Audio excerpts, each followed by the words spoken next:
I wouldn't bring this sort of thing up if not for the fact that she has posted about it publicly, and I would like for us to contribute to all of this stuff as much as possible. And Mike, by all means, I know that you have a relationship with Mari, or had a relationship with Mari. Deandra Lamas, who has been on the podcast before, her mother, Mari, passed away recently. And I'm just going to go ahead and read this. I don't want to bother trying to put my own words in it. In lieu of flowers, by the way, Deandra is the runs the Miami stuff for Yelp. Community manager for Yelp. Correct. In lieu of flowers, please help Maria support the community she loves so dearly. Donate to hashtag Feed the Chain and support local restaurants and people in need. In the comments of the donation page, write hashtag Live Like Mari, so we know it is in support of her beautiful spirit. That's GoFundMe.com/F/feed-the-chain. Again, GoFundMe.com/F/feed-the-chain. I'm sure if you go on GoFundMe and search Feed the Chain, you'll find it. Or on The Hungry Post on Instagram, they'll have a link. Deandra_Marie will have a link. But this is Deandra and Deandra's mom. You know, I had very limited exposure to Deandra's mom, Mari, but I know from my connection to Mike and other people that she was, you know, there's a special place in the hearts of people in food and beverage for Mari. And, you know, whether you knew her or not, this is a thing to support. I'll give you a little bit of more detail from this post. This is what Deandra had to say in her caption for this image. Giving love is what Mari would want us to do. We have been so overwhelmed with love, it is beyond belief. We truly thank you. When the pandemic hit, every week, Mari made it a point to support a local business for family dinner, sometimes lunch and breakfast too. Helping support Miami by supporting local businesses Maria loved, and also supporting those in need seems so perfectly fitting. Celebrate her beautiful spirit with us by supporting hashtag Feed the Chain and The Hungry Post if you feel so inclined. Thank you from the bottom of our hearts for all the love. It is so incredible. I mean, it feels weird to share something that personal, but her thing is public, and I know that, you know, the goal here is to get more people to support this in Mari's memory. So I feel okay about saying so here. So I can't. I'm not ready to unpack all that. That's fine. Yeah. Yeah. No, there's a lot there, but I you know, because that's a thing that's not time sensitive. I know that they've in total, I think while we were recording this podcast, maybe Deandra posted that in a span of in a very short time, in a matter of hours, they had raised, you know, 1,000 and change, and that campaign is like maybe 40 grand in. Yeah. So there's definitely room to continue contributing. And I'm sure that following the stuff we just told you, and again, there will be links in the show notes, you can follow all that stuff. You know, we're new, so I wasn't going to over emotionalize the situation. Yeah. I mentioned I've had a shit week. Mm-hmm. This is why I've had a shit week. We can edit this. Take your time. Yeah. There's been very interesting instances in my life that an older human being has impacted me in some kind of way. When I was younger, it was a gentleman named Hugo, and he passed away tragically very young.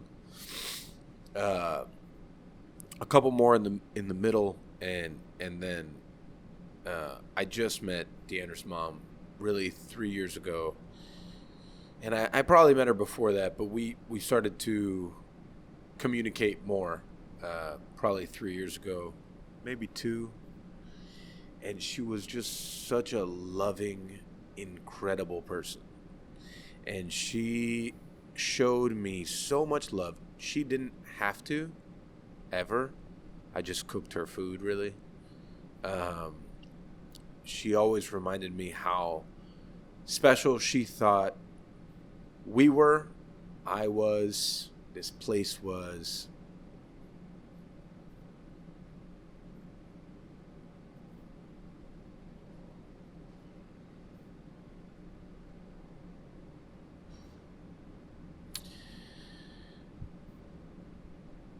So all throughout pandemic times, tough times, she always said the right thing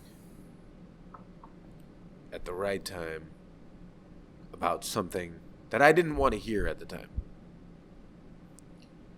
And I'm like a weirdly emotional person. I'm emotional and very sporadic about a lot of things.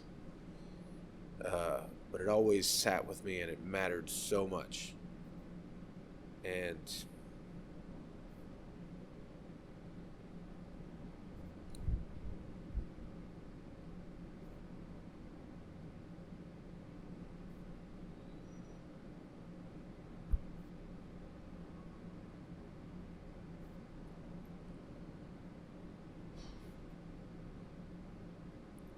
I think the moral of the story is really, when people show you love, recognize it, appreciate it, and learn from it. And those lessons that they may teach you, learn from it. Yeah. Because I think one of my favorite moments, and we're friends, and I disagree with all the shit that you say. That's not true. But one of my favorite moments, because she was also one of the 22 people that listened to this thing. Yeah. So now we're down to 21. It's true. Her legacy is that we'll say 21 from now on. From moving forward, we're down to 21 people because wow. she no longer will be supporting this podcast. But which she, by the way, created and owned. What? Oh, because she spread it around at work, and then people started reminding her, like emailing her, about how much they liked her podcast. Oh, man. So the joke for a while was that this was Marty's podcast, and she was just letting us do it. Well, how much she disagreed with Nick on one episode. And she never really told me why. It had to do with tribalism. Yeah, but that's as far as we got. I know, but then she liked you because you shockingly have a way for people to actually like you, which is a shock to me. I don't get it either. Me neither. But how when she met you, she talked to you and she understood and and then she just showed you a fuck ton of love, and it was just like very much her way. Yeah. And she was a designer, so the first art deck for Chugs, the new Chugs that will open, she did it with me. Oh shit. Yeah. Which ended up going to another company that ended up compartmentalizing, making it like a real thing. So I don't know. I mean, it's been I'm a terribly emotional person. It's okay.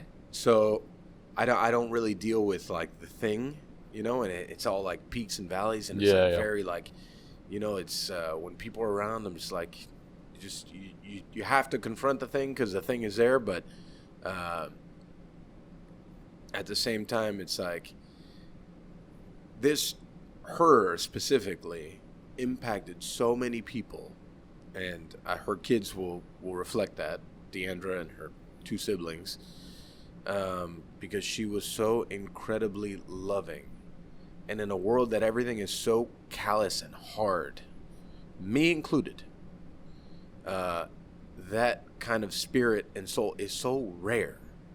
It's so special that I only hope that from the people that met her, that they learned, and they could just take a piece of that and really implement it into their own life.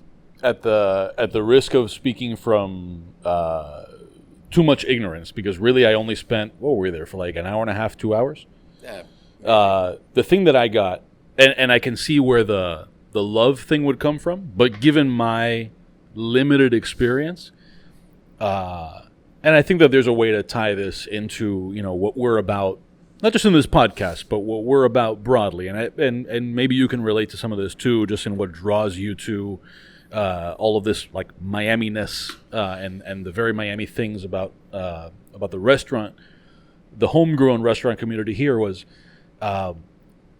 my experience with Mari was a very Cuban Miami one, in the sense that my only interaction with her was very, very recent, and it was the sort of thing that people lament having to have left behind in Cuba, which was, oh yeah, back in Cuba you just used to hang out in front of your house, and that was normal. And the only time that when I finally met her, after having had all of these like third person interactions with Deandra, was when we were canceled on in another episode, and we were invited to her front porch, and suddenly I found myself unexpectedly drinking and smoking on Mari's front porch with Deandra and you and Percy and Larry Carino. That's so random. And I found myself there. I was perfectly comfortable. I was totally comfortable, and that was 100% a product of Mari's openness, right? And so I won't say love, because I think that would be me bullshitting, because I didn't know her well enough. But she was so open that, like, yeah, I don't know who the fuck this guy is, but you're on my porch. What do you want to drink? Right. And that's my hyper limited experience of Mari was that. And I think that in that super short time, she embodied so much of what I think, all of us love about this place and the things that inform who and what this place is. So, again, at the risk of speaking from some ignorance, because I only was around her for a very short time, the fact that she made that kind of like an impression in that short a time was impressive. So the world gives you what you need when you need it. I think that's like a very bohemian and like out there way to think about it, but in reality, certain people are introduced into your life when you certainly need things. You just need to be open and aware that that's why they're there. Right. And I don't know why my good friend's mom came into my life and was an incredible human being and impacted me in the way that she did, but she was. And I think it's more about that, what you just explained, that feeling, that openness, that, because, and I think you, maybe not yet, but as the more you experience times with chefs, we're an interesting group. And emotion and things aren't really, like, normal life and emotions aren't really our thing. Mm-hmm. I think that's the reality of it.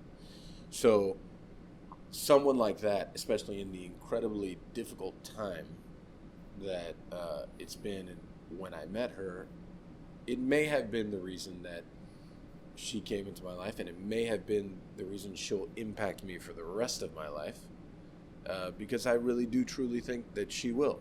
And just like Hugo did when I was 9, I'll be telling this story when I'm 50. Yeah. And I guess we could just leave it at that.